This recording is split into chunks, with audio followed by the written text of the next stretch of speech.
Dünənki, yəni 9 mart buraxılış suallarını təhlil eləyəcəyik və eyni zamanda 15 martda nələr bizi gözləyir və gəlin həqiqətən baxaq görək bu uşaqlara doğrudan da zülm edildi, yoxsa əslində suallarda problem filan yox idi. Videomuzun mövzusu budur, səhifəmizi izləyin sözlərə toxunun, bismillah getdik. Birinci sual, yəni tam ədalətli bir müəllim mövqeyini ortaya qoyacağım. Birinci sual uşaqlar sizin takdir təhlil sualdır, görürsünüz və sıradan bir şeydə xəbər aldım, sonra mübtədası yoxdur. Nəyə almışam şəhadətnaməni, hardan almışam, nə zaman almışam. Yəni uşaqlar olduqca rahat bir sualdır. Ömründə 5 dənə, 10 dənə, ən az bir 30 dənəsini təhlil edən bir şagird bunu rahatlıqla yaza bilər. Uşaqlar, mən hər bir suala aid bu fikir bildirirəm, bu sualları demirəm, hər bir sualı. Yəni ədalətli olaq. İkinci, felsifət tərkibi ilə bağlı sualdır. Felsifət deyəndə adamın ağlına nə gəlir? Anən şəkilçisi gəlir, düzdürmü? Burada da anən şəkilçisi, görürsən ki, sizin təhlil edirsən, anən şəkilçili söz özündən qabaq sözlə bir yerə təhlil olunursa, və sən onu tərkib götürürsən. Burada da rahat verib, ahəstə süzən, yəni çox rahat bir yerdədir. Bu sualda səhv yazılacaq sual deyildi. Yəni bu iki sual düz yazmalıydın. Sonra gəldik bura. Bax, burada artıq başlayıblar sıxmaq. Yəni asanları çox asan qoyublar, çətini çox çətin qoyublar. Bax, burada bu sual yetərincə vaxt tapır. Əvəzin bir məna növünə istifadə edir. Uşaq bütün hamısını oxumalıdır. 2. Yönlük halda işləmiş söz, mənsubiyə şəkilçili, təzə yönlük halda sözü və mənsubiyə şəkilçili tapmalı ki, balana sözü nə bilim nə. Sonra ikinci misrada işləmiş isimlər təsiri. Təzədən ikinci misraya baxmalıdır.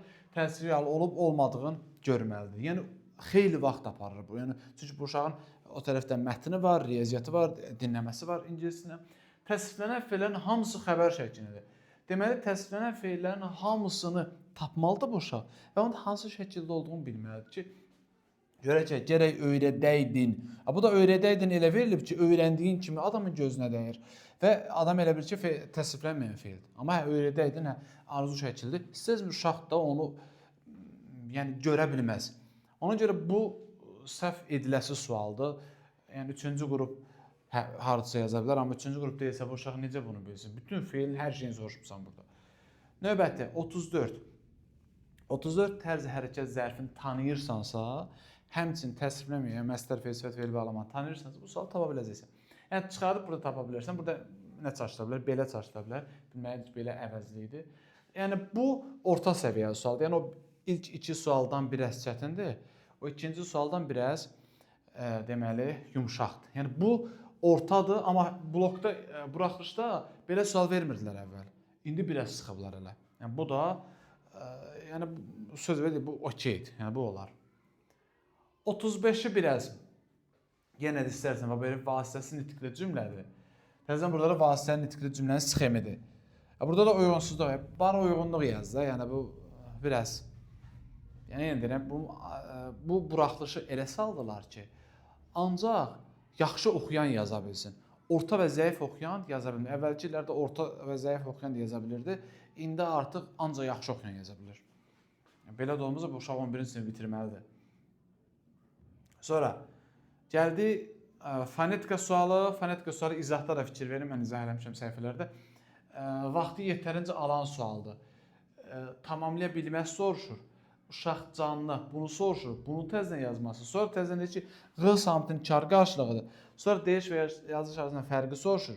Sonra yanaşı işlənən kar samtlər soruşur. Sonra üçüncü, yəni istərsəmiz yorucudur və 2 sözdür. Bari bunu 1 söz verir də. Və sən götürdüyün xüsusiyyətdə birində var, o birində yoxdursa, səhv çıxır. Və əlbəttə ki, bunu uşaq səhv edəcək. Nə qədər bilsin, yəni səhv edəcək burada. Çünki vaxt aparan sual. Yəni, bu suala bu uşaq 1 dəqiqə cavab verəməyəcək. Sən verdiyin vaxtla, verdiyin sual bir-birindən uyğunlaşmır. Deyə bilərsən, o bir rahatdır. O biri rahatdır. O tapılacaq 30 saniyə. Amma bu tapılacaq 3 dəqiqə. Bu söhbət budur. Növbəti. Gəldi 37-ci sual. 37-ci sual, yəni mənim belə ən az 5 dəqiqəm aldı. Mənim belə ən az 5 dəqiqəm aldı ki, tam dəqiq baxın bunu. Yazıq uşağı necə tapsın? Yəni, bir dənə düşünün, bax. Nümunələrin hər ikisinə aiddir, hər ikisinə. Bunu 2 dənə şey verib, burada misra verib, burada ümumiyyətlə beytcin verib, 2 misra verib, burada ümumiyyətlə 4 misra verib və sən hamısını görməlisən. Üstəlik burada qayıt 2 dəfə işlədib ki, bilməlisən ki, həmzins olmur. Sonra qayıt təzədən yerinə qoy, ay günəşə, bu çox ağırdır da. Yəni bu müəllim səviyyə. Başa düşdüm, ilk başa düşdüm, deyirsən ki, müəllim götürürəm. Burada biraz yetərincə sıxılıb. Yəni bu heç blok səviyyəsində aşan bir şeydir. Ağırdır. Ədalətli olaq. Sonra bu, yəni bunu niyə verirsən? Yəni bunu vermə. Yerinə məsələn ver ki, tərkib hissəsində nə bilim köməkçi hissəsi işlənmiş, nə bilim cümlənin baş üzvü vəzifəsində işlənən mürəkkəb ad, hansı cümlənin baş üzvü mürəkkəb addır. Bunu ver, həm qabiliyyətli sual olsun, həm də ki, yəni lazım əvəzinə o biriləri eləmə. Bunu verib primitiv bir sual ki, deyək ki, asandır, o biriləri sıxıb. Bu nə dərəcədə ədalətlidir? Yəni çox primitivdir. Yəni lazımsızdır özdə. Sonra birbaşa da əzbər tələb edən bir şeydir. Bu nədir?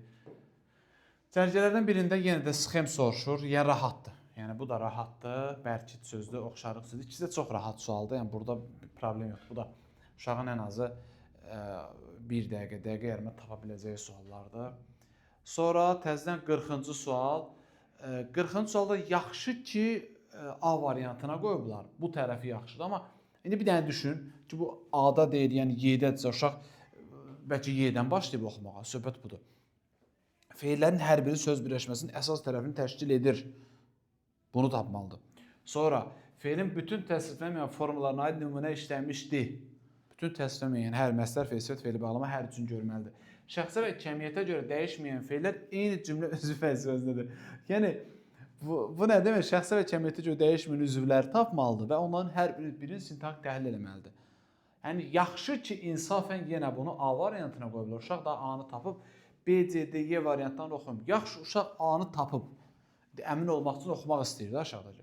Bunların hər birini oxusa, bu sualı gəlin izah edək istəyirsiniz, mən izah edeyim. Ya bir başqası çıxsın izah edəcək. İzah eləsin, görün bu sualı 1 dəqiqə yarım izah eləmək olar mı? Mümkündür. Yaxşı, bu 1 dəqiqə yarım olunan izah başa düşəcək, kimsə başa düşməyəcək. Yəni biraz burada kifayət qədər ədalətsizlik olunub.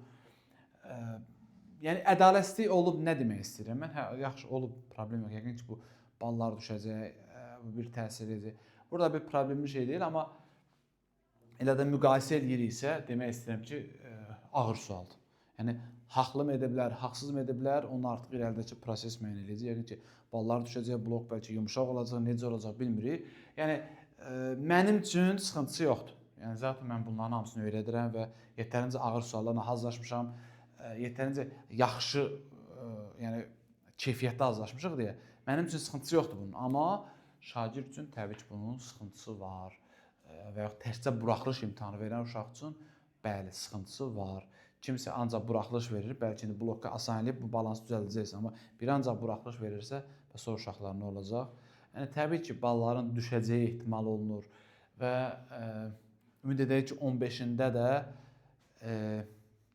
bilmirəm.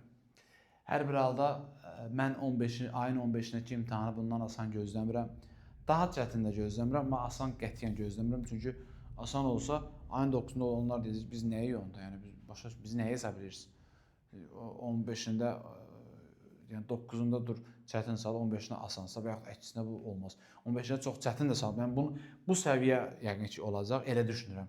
Elə olmalıdır da demirəm. Yəni bilmirəm. Yəni məsələ mən konkret fikir bildirmək istəmirəm, amma gözlənilən odur ki, həddimin biraz ədalətli prinsipi var. Yəni 9-unda bir cür edib, 15-də bir cür etməz.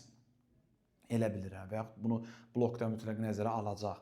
Sadəcə bir məsələ var ki, bəli, buraxılış imtahanında belə bir məsələ var ki, mövzu azdır, cəmi 10 dənə sualdır və 10 sualda sən bir 30 dənə artıqsa ortalama mövzu var tutaq ki, Azərbaycanda.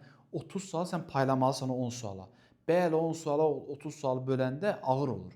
Blokda isə elə deyil. 30 sualda hərəsindən bir sual çıxartmaq. Yəni təyin işləmiş cümlələri müəyyən elə, təyin hansı nümunədə baş üzvdən əvvəl işləyən, baş üzvü izah edib deyə sual qura bilirsən. Burada eləyə bilmirsən. Çünki bir dənə təyini qurdun, o birilər qalır. Yəni burada isə bütün mövzuları sığdırıblar bura. Ya dil qaydalarının sayını artırın buraxılışda, eləyin heç olmasa 15 dənə və 25 bal da eləməyin, eləyin heç olmasa 50 bal, ya da ki, nə bilim, yəni bunu bu şəkildə etməyən bu qədər sıxmağına məncə dəyməz.